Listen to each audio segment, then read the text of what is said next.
गंगा जी के घाट पर संत कबीर साहब बैठकर प्रवचन दे रहे थे। गंगा जी की धारा ऐसी निर्मल जैसा कबीर साहब जी का मन, जैसे उनका हृदय, ऐसी ही निर्मल धारा गंगा जी की बह रही थी। और साथ ही साथ बह रही थी सत्संग की, ज्ञान की गंगा। उस ज्ञान की गंगा में गोता लगाने वाले जितने भी बैठे हुए थे, सभी ने एक सुर में प्रश्न किया कि साहिब, एक सबसे छोटा मार्ग बता दीजिए उस साहिब से मिलने का, क्योंकि उम्र कम है, समय कम है, धीरज कम है, तो कुछ शब्दों में ही बता दीजिए कि उससे मिलन कैसे हो। तो कबीर साहब बोले कि ठीक है, चंद शब्दों में बता देते हैं आपको कि किस प्रकार उस साहिब का दीदार होगा।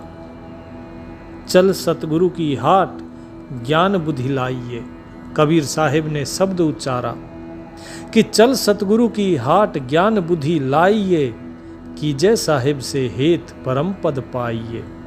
कि भाई सतगुरु के बाजार में चलो। अब सतगुरु के बाजार में क्या होगा? जैसे बाजार में चीजें बिकती हैं, किस चीज में? दाम देकर। आप रुपया पैसा देकर जिस प्रकार बाजार से चीजें खरीदते हैं, इसी तरह सतगुरु का भी बाजार लगा हुआ है। और सतगुरु के बाजार में क्या होता है? वहां सौदा होता है नाम का, लेकिन कीमत क्या देनी होती है? कीमत भी तो देनी पड़ेगी जब कुछ सौदा ले रहे हो तो वो कीमत है आपकी श्वासें। आपकी हर एक श्वास पर नाम चलना चाहिए। एक एक श्वास दो और नाम लेते जाओ, श्वास देते जाओ और नाम लेते जाओ। और दूसरा कि जो ज्ञान और बुद्धि इस संसार में लगी हुई है, जो संसार के ज्ञान को ग्रहण कर रहे हो, इसको छोड़कर और सतगुरु का ज्ञान ग्रहण करो। जो बुद्धि संसार में लगाई हुई है, उस बुद्धि को लगाओ सतगुरु के ज्ञान में। जो सतगुरु बताते हैं वहां पर बुद्धि लगाओ। और इस प्रकार यदि तुमने प्रेम किया उस साहिब से, तो उस परम पद को पा जाओगे। चंद शब्दों में आप लोगों ने पूछा था, मैंने चंद शब्दों में बता दिया कि इस प्रकार प्रेम करो उस प्रभु से, तो उसे पा जाओगे। क्योंकि सतगुरु ने तो कभी कुछ देने से मना ही नहीं किया है। तो लोगों ने पूछा कि साहिब, यदि सतगुरु सब कुछ देते हैं और उन्होंने कभी मना नहीं किया कुछ देने से, तो बताइए कि जीव को क्यों दुख दिया? इस जीव को उसने सुख क्यों नहीं दिया? वो मालिक क्यों जीवों को दुखी करता है? कबीर साहब बोले, सतगुरु सब कुछ दीन, देत कुछ ना रहे हो, हम ही अभागिन नार, सुख तज दुख लयो। कि सतगुरु ने तो सब कुछ दिया है, सतगुरु ने तो कुछ भी नहीं रखा अपने पास। उसने अपना स्वरूप तक तुम्हें दे दिया, अपना सारा ज्ञान तुम्हें दे दिया, सब कुछ तो दिया है। लेकिन जिस प्रकार कोई अभागन नार क्यों कहा? क्योंकि यहां पर आत्मा को नारी बताया गया है कि ये जो आत्मा है, ये उस परमात्मा की तरफ नहीं चलती। इसने सुख को छोड़कर और दुख पकड़ लिया। अब सुख को छोड़कर दुख कैसे पकड़ लिया?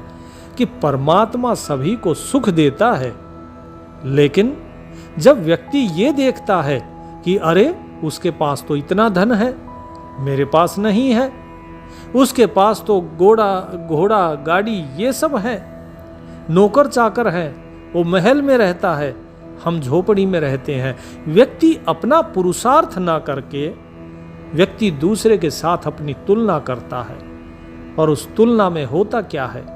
उस तुलना में वो अपने पास जो चीज है उसका सुख भोगने की बजाय, उसका आनंद भोगने की बजाय, जो उसके पास नहीं है वो उसका दुख मनाना शुरू कर देता है। किसी के पास यदि 100 स्वर्ण मुद्राएं हैं तो वो उसका आनंद नहीं लेगा, बल्कि वो ये देखेगा कि दूसरे के पास 1000 स्वर्ण मुद्राएं हैं, वो उससे ईर्ष्या करना शुरू कर देगा। कभी किसी के साथ अपनी तुलना नहीं करना। हर व्यक्ति विशेष होता है।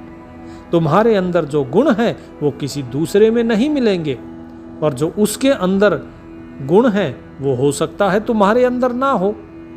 जो तुम दोनों के अंदर गुण है वो हो सकता है तीसरे के अंदर ना हो, क्योंकि हर एक व्यक्ति सर्वगुण संपन्न नहीं होता। वो तो केवल एक परमात्मा ही है, एक विधाता ही तो बस निर्दोष रहा, बाकी सब में कोई ना कोई दोष रहा। वो मालिक ही तो है जो निर्दोष है, बाकी तो सभी दोषी हैं। पल पल पे कुछ न कुछ गलतियां करते हैं, क्योंकि इंसान गलतियों की कठपुतली है, गलतियों का ही तो पुतला है। गलती से ही ये संसार उत्पन्न हुआ है, धोखे से, पाप से इस संसार का जन्म हुआ है। तो जरा बताओ, इस संसार में रहने वाले प्राणी कैसे पाप नहीं करेंगे? तो पल पल गलती करते हैं। तो इसीलिए दूसरे के साथ अपनी तुलना ना करो कभी कि उसके अंदर ये गुण है, तुम्हारे अंदर नहीं है। जो तुम्हारे पास जो चीज है उसका आनंद लो, प्रभु को उसके लिए धन्यवाद दो। लेकिन हम क्या करते हैं? हम उसे कोसते हैं, हम परमात्मा को कोसते हैं कि तूने उसे इतना दिया और हमें नहीं दिया। और यही वजह होती है हमारे दुखों की। परमात्मा आपको वैसा ही देगा जैसे कि आप स्वयं बनना चाहोगे। यदि आप किसी से तुलना करके दुखी होना चाहते हो तो वो आपको दुखी कर देगा। यदि आप उस परमात्मा का धन्यवाद करके सुखी होना चाहते हो तो वो सुखी कर देगा। कितने ही लोग हैं जो करोड़पति हैं, अरबपति हैं। आज के समय में देखिए आप, कहीं किसी का कोई मर्डर कर रहा है, कहीं किसी का। क्या इनके पास धन की कमी है? क्या इनके पास किसी और चीज की कमी है?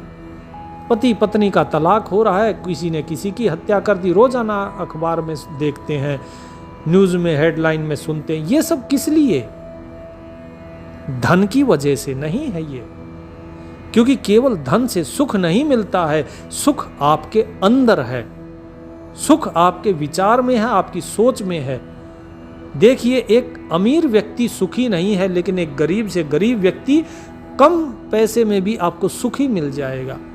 जिसके पास कुछ नहीं है, देखो इस कबीर को देखो, ये कबीर सुखी है। मुझे कुछ नहीं चाहिए, क्योंकि चाह गई चिंता मिटी मनवा बेपरवाह, जिनको कुछ ना चाहिए सो साहन पति साह। अरे जिसकी चाह मिट गई, जिसकी चिंता मिट गई, जिसके मन में संतोष आ गया, फिर उसे कुछ नहीं चाहिए होता, उसका मन बेपरवाह हो जाता है। और जिसको कुछ नहीं चाहिए वो शहंशाहों का भी शहंशाह है, क्योंकि शहंशाह भी मांगता फिरता है, कभी ऊपर वाले से दुआ करता है कि खुदा मुझे ये दे दे, ऐ मेरे मालिक मुझे इस चीज़ से आबाद कर। लेकिन जो फकीर है, जो संतुष्ट है अपने मन में, उसे कुछ नहीं चाहिए, वो आनंद में है।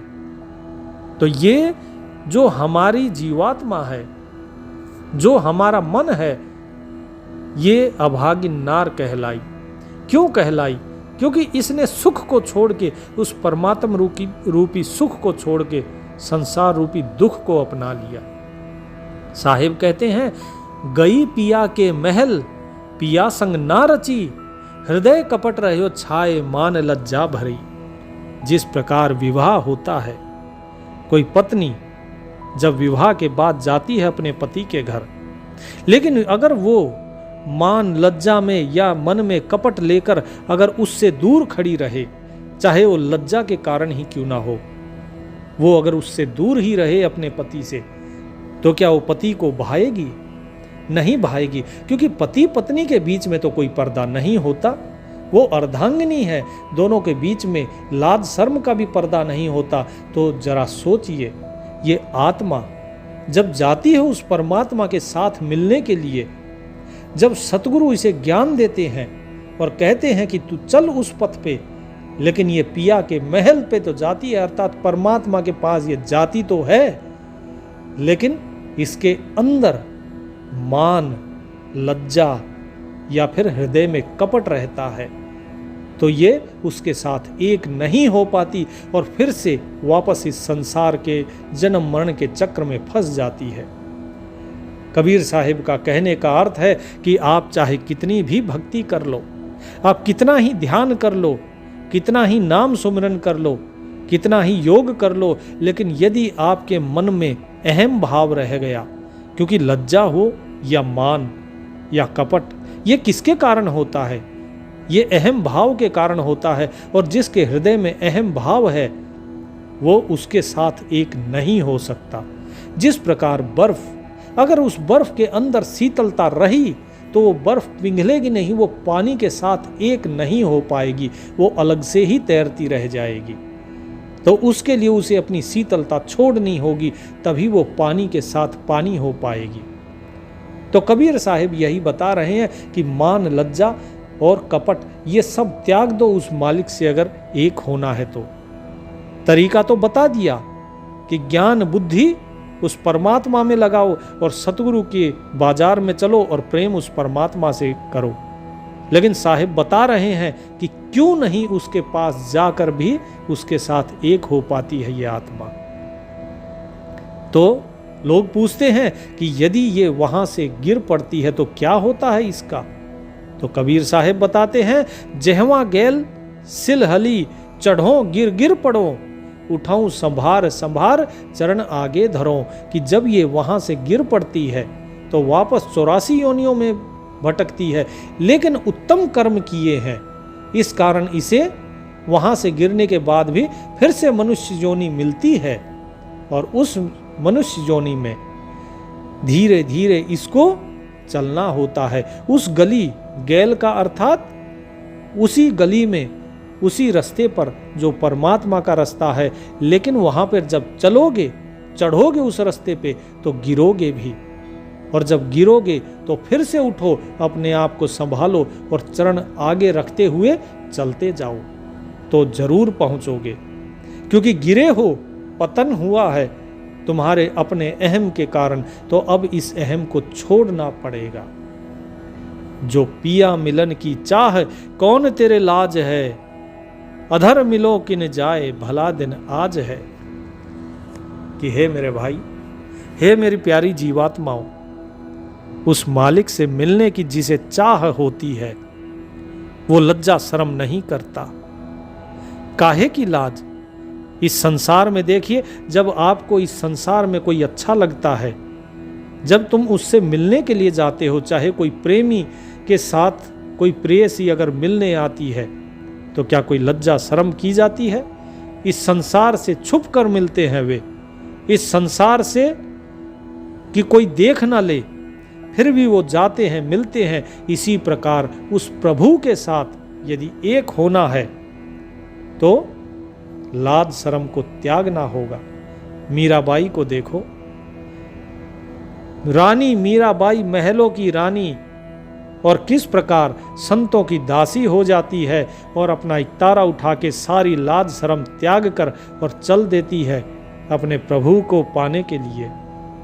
तो इसी प्रकार आपको भी, चाहे सहजोबाई का आप उदाहरण लीजिए, मीराबाई का उदाहरण लीजिए, या और जितनी भी हुई है भक्तन, उन सभी का अगर आप उदाहरण लोगे तो सभी को लाज शर्म त्यागनी होती है।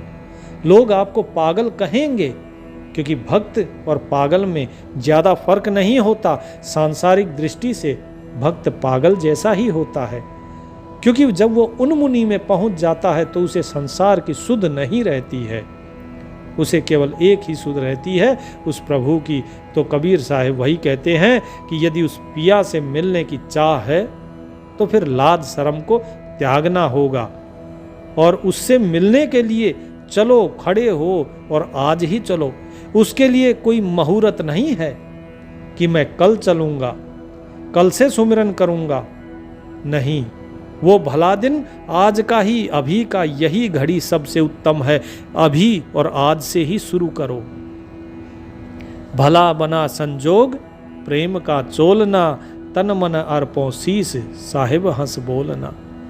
तो जब पूछा कि चलें तो कैसे चले, क्या है उस मार्ग पे चलने का तरीका, तो कबीर साहिब कहते हैं कि ये जो संजोग है, ये संजोग बनता है नाम सुमिरन से और प्रेम से।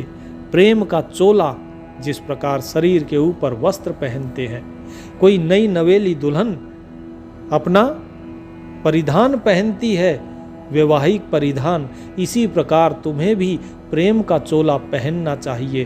प्रेम का चोला कहाँ पहनना है? इस मन को पहनाओ, अपने चित्त को पहनाओ, अपने अंतःकरण को पहनाइए प्रेम का चोला, प्रेम का वस्त्र। अपना तन मन और अपना शीश अर्पण कर दो। किसे? उस मालिक को। कहने का अर्थ है कि अपने तन की सुध बिसरा दो। इस तन की, इस देह की जो आसक्ति है, जो अभी तक हम लोग क्या करते हैं, शरीर के ही पालन पोषण में लगे हैं। हम आराम करते हैं इस शरीर के लिए, खाते हैं शरीर के लिए, कुछ वस्त्र लेकर आते हैं शरीर के लिए, कहीं कुछ बढ़िया खाने के अगर इच्छा हुई तो जीभ के स्वाद के लिए, सब कुछ शरीर के लिए हम कर रहे हैं। अपने निमित्त कार्य करते हैं वो भी शरीर के लिए, सोते हैं तो वो भी शरीर के लिए।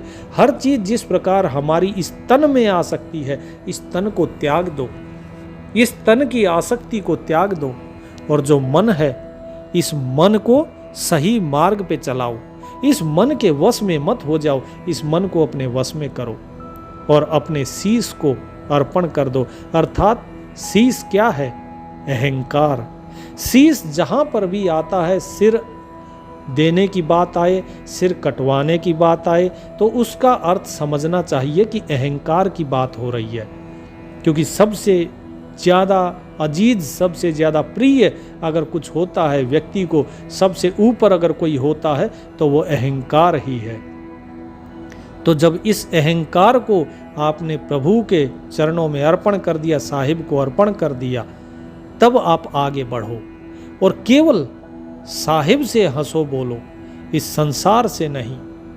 इस संसार से यदि आप हंसोगे बोलोगे तो फिर से इसी संसार में ही फंसकर रह जाओगे। क्योंकि जो संत होते हैं वे संसार के साथ हंसते बोलते नहीं हैं। संत केवल उस परमात्मा के साथ एक होकर रहते हैं। क्योंकि ये संसार है, ये आपको हर प्रकार से फंसाने की कोशिश करेगा।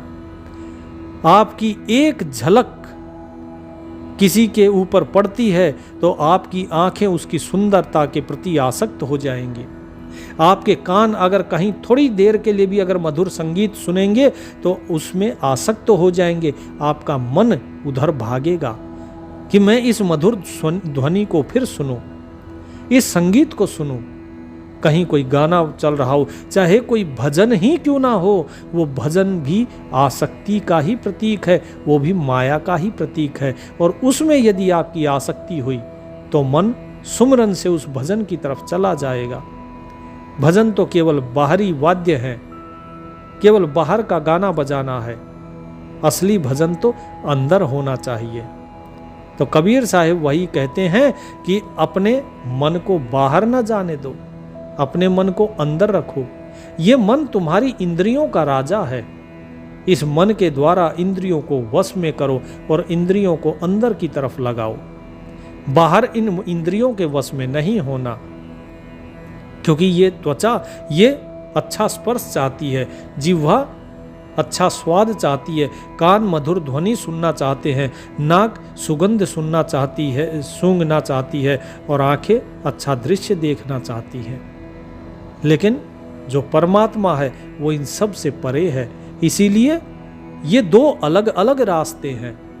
जिस प्रकार आप सपना देखते हैं, एक सोता हुआ व्यक्ति और एक सपना देख रहा व्यक्ति दोनों अलग होते हैं। सपने में जो व्यक्ति है वास्तव में है वही जो बाहर है, लेकिन आप देखोगे तो व्यक्ति आपको अलग दिखाई देगा। सपने वाला व्यक्ति उसे नहीं जानता है जो सपना देख रहा है, लेकिन जो सपना देख रहा है वो उसे जानता है जो सपने में है।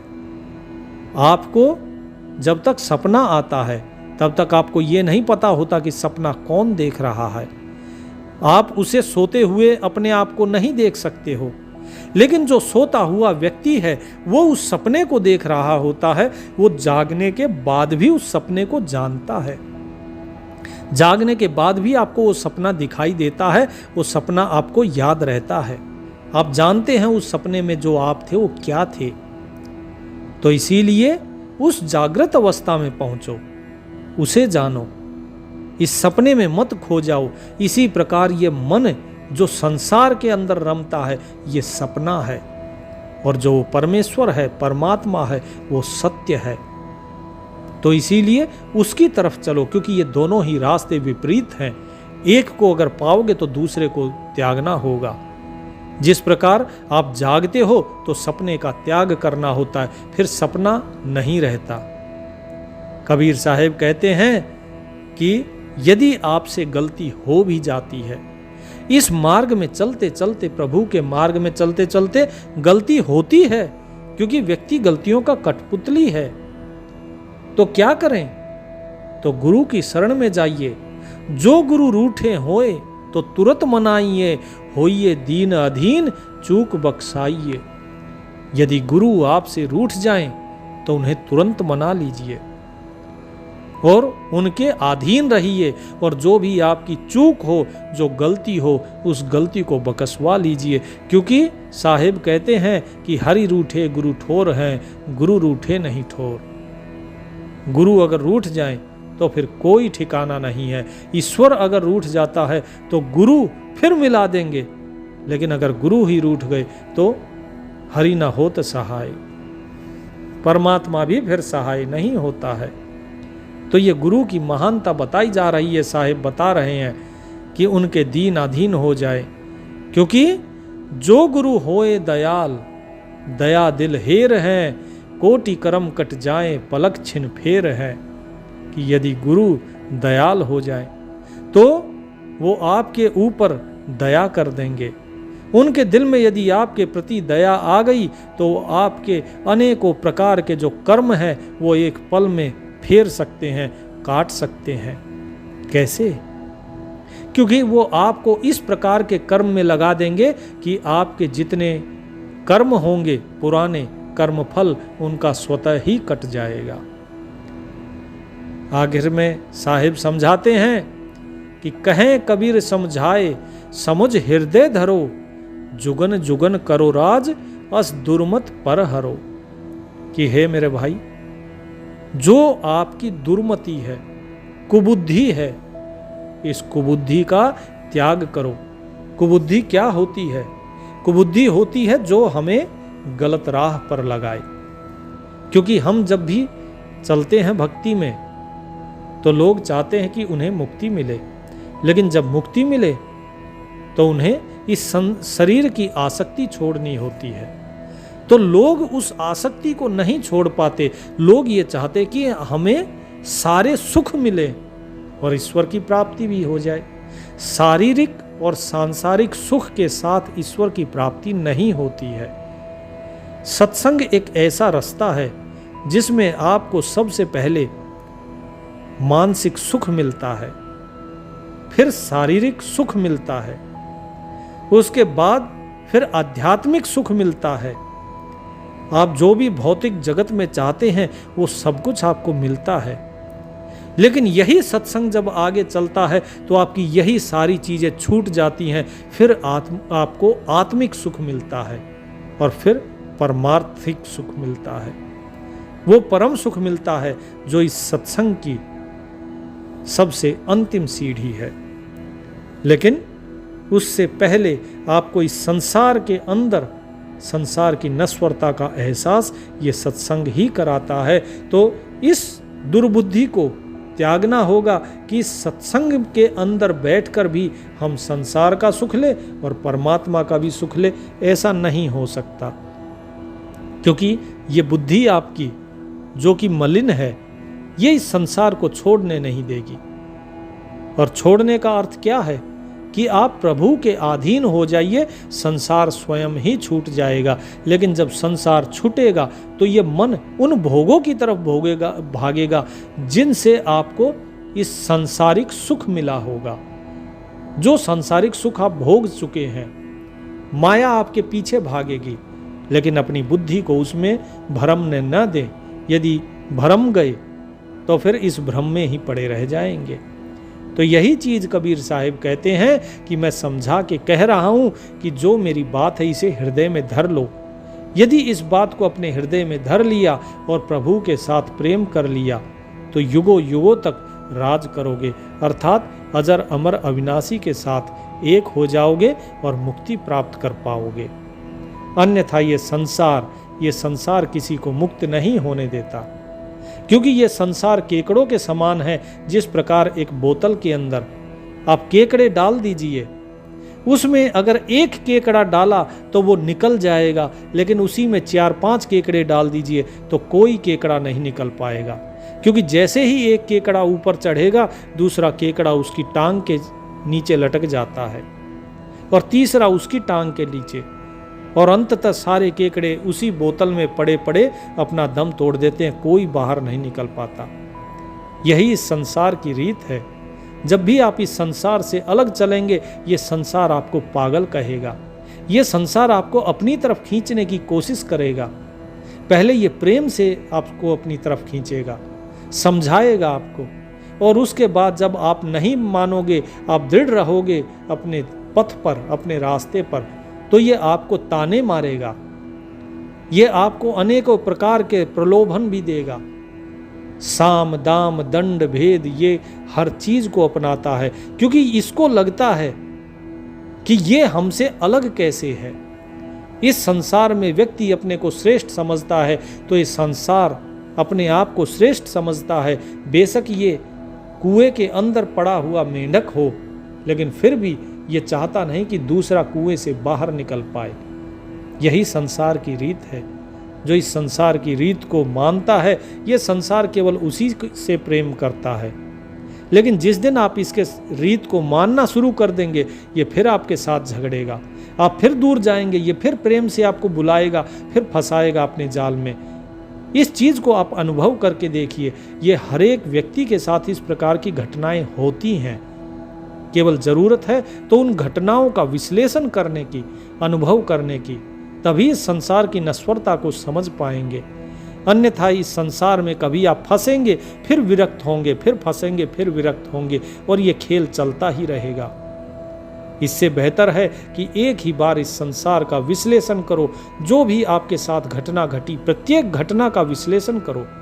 रोजाना आपके साथ कोई ना कोई घटना घटती है, रोजाना आपकी वार्तालाप किसी न किसी के साथ होता है। तो जब वार्तालाप होता है तो उसमें देखिए कि लोग आपसे कब प्रसन्न होते हैं, जब आप उनकी प्रशंसा करते हैं, मान बढ़ाई करते हैं। लेकिन जैसे ही आप उनसे अलग होते हैं, आपके मत उनसे अलग होता है, तो झगड़ा शुरू होता है, कहा सुनी शुरू होती है।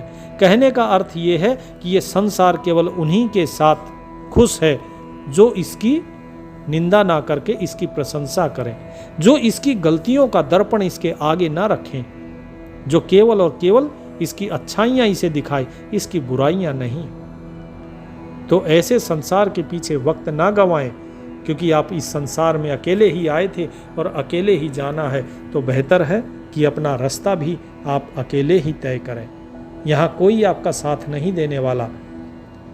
मात पिता संगी साथी कुटुंब कबीला, 2 दिन का तन मन का मेला।